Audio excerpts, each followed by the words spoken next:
Hello and welcome to Moving Forward. I'm your host, Ellen Copley, and today we are talking about music education from in the classroom to marching out on the football field. Our first guest is Vicki Smith, who is the co-director of Copley High School Marching Band. Thank you so much for being with us. Thanks for asking me. Can you first start by telling us what director of a band entails? Well, it takes a lot of study through the years and lots of preparation on the part of the director. It's a year-long process, of course, and we're teaching students to learn how to read music and learn how to play their instruments from 5th grade on, so that by the time they come to us in the 9th grade, they have many of the skills already learned, and then we just start teaching them the footwork and the marching part of it when they come into high school. But they have a lot of fundamental musical skills before they come to us, and then we develop the talent and build from there. What are some of the special traits that you would say are of your Copley High School band? Well, I think our high school is really special because we have such a diverse population, and we represent all sorts of groups that are in the culture of the United States of America. And so lots of people bring a lot of ideas to the table, and we come together with music and find a commonality, and I think we do a pretty great thing there at Copley because of all of that.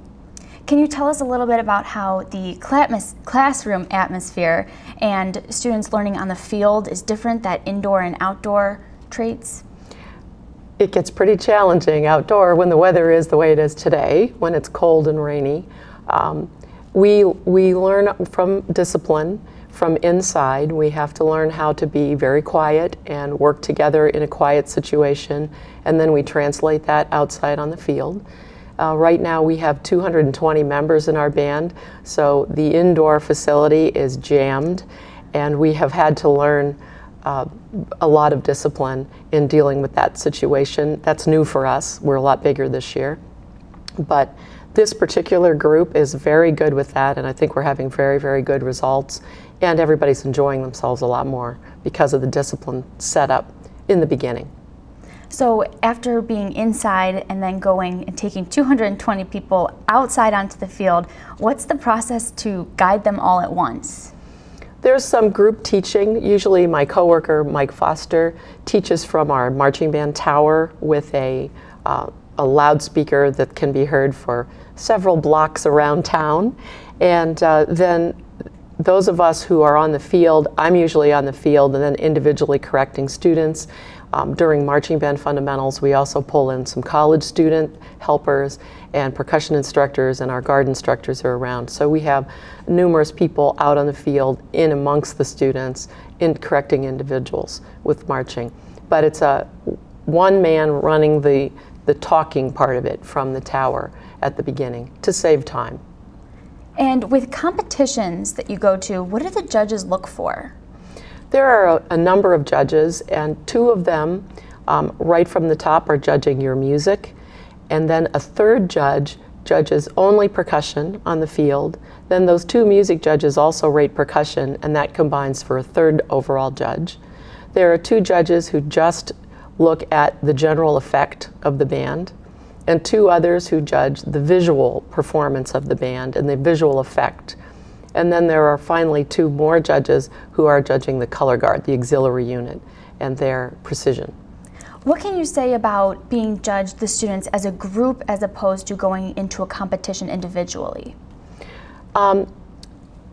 In the marching band kind of setting, we're really looking for uniformity and not for having the individual stand out unless they're staged as a soloist, where if you're indoors and you're playing as a solo musician, we're developing a different set of skills there.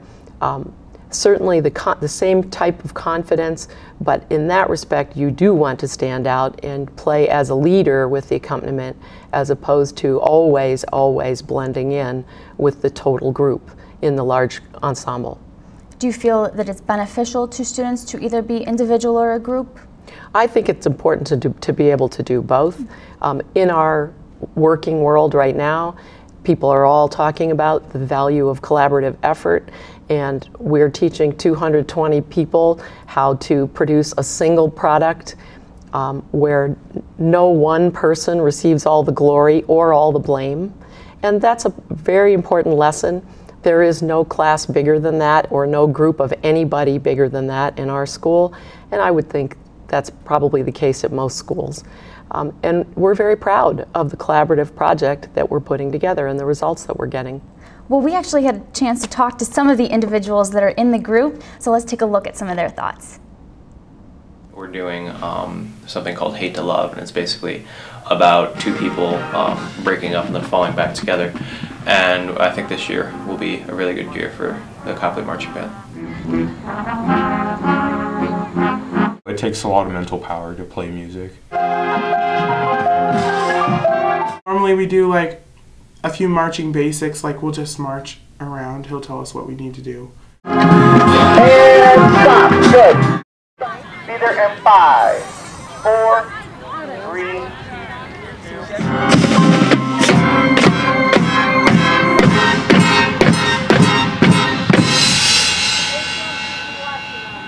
The work you put into marching band is it really helps you on in later life, and it's indicative of good personality, so it really has a lot of good social skills and things like that. You have to do a lot of counting when you're reading music, and when you're marching you have to know how far you're going and how many steps, so it helps with academics, I'd say.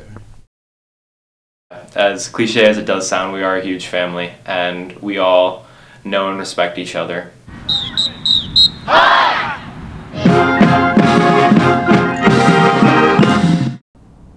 Well, as we saw, the students are talking a lot about the work that's required. What can you comment on the work that's required of these students? Well, I think one of my classic phrases that the kids make fun of is, you must be present to win.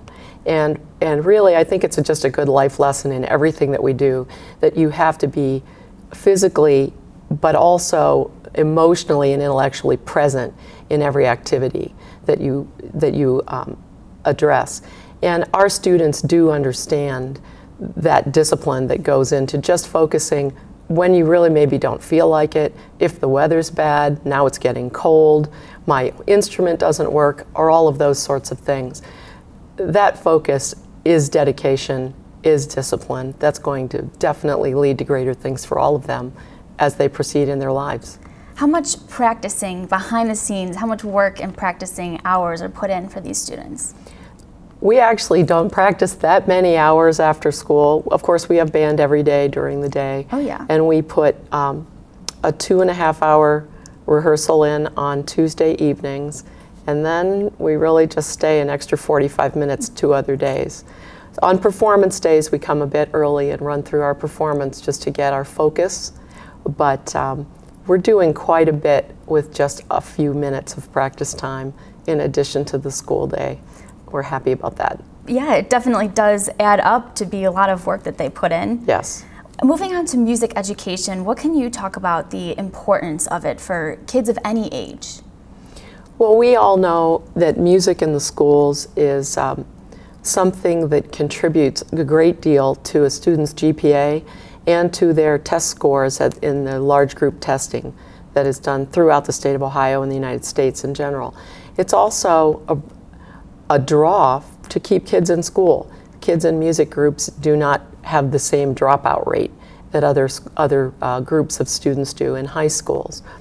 Musically, music is one of those topics that can only offer us extras in learning how to express ourselves.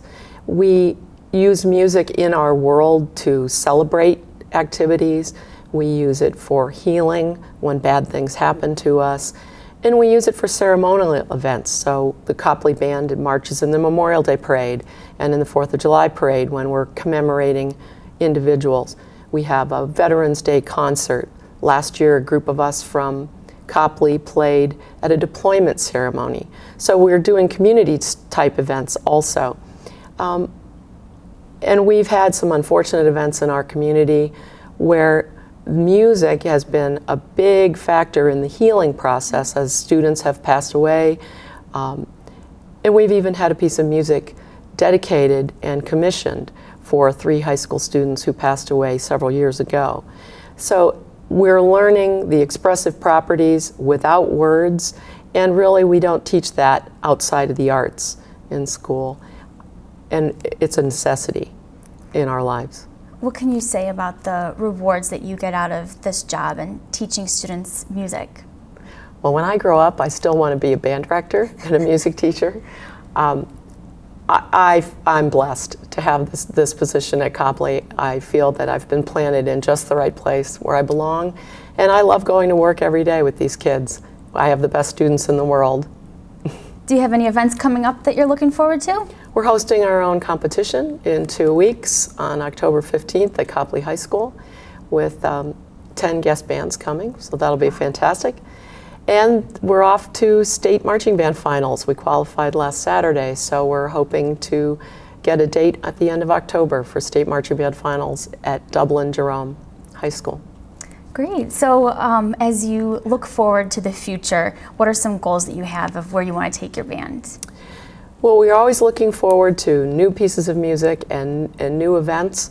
I really like the idea of getting my kids out of town and taking them out into the world and playing for other people and for other places and showing them that the music that they have in their lives can stay in their lives forever.